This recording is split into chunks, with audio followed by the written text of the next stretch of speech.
As kids get ready to head back to the classroom, ABC 15's Christine Stanwood sitting down one-on-one with State Superintendent of Public Instruction Kathy Hoffman about her priorities this school year and looking ahead to the November election.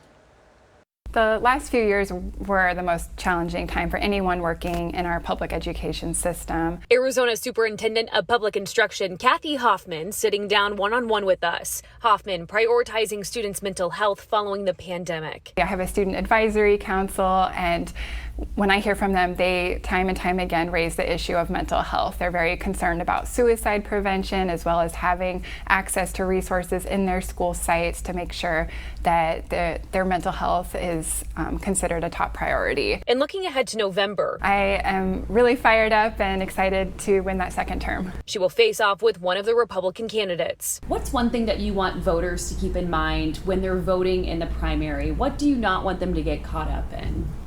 Well, I don't think that this race should be political. I see myself as a career educator, and when I was elected in 2018, it was actually the first time in over 20 years that Arizona has had an educator in this role of state superintendent. And so hopefully Arizonans have seen what it means to have an educator leading the Department of Education. She's focused now on retaining teachers. In terms of what I hear from our educators, I do really worry about their burnout, the fact that they do feel like more and more is added to their plate and they just don't have the space to breathe. They're really worried about classroom sizes. And hiring educated teachers to address the shortage. What do you think is a good solution?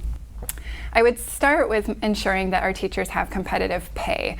And I do think districts can use some of that base funding that they're being allocated from this last budget towards, I'm hopeful to see that go towards teacher pay. But when we look to some of our neighboring states in the Southwest region, like New Mexico, they were able to secure a 10% raise for all their teachers this year. Overall, Hoffman says she was pleased with the bipartisan budget that was passed this year. She's also happy to see $50 million go toward school safety. Christine Stanwood, ABC 15, Arizona.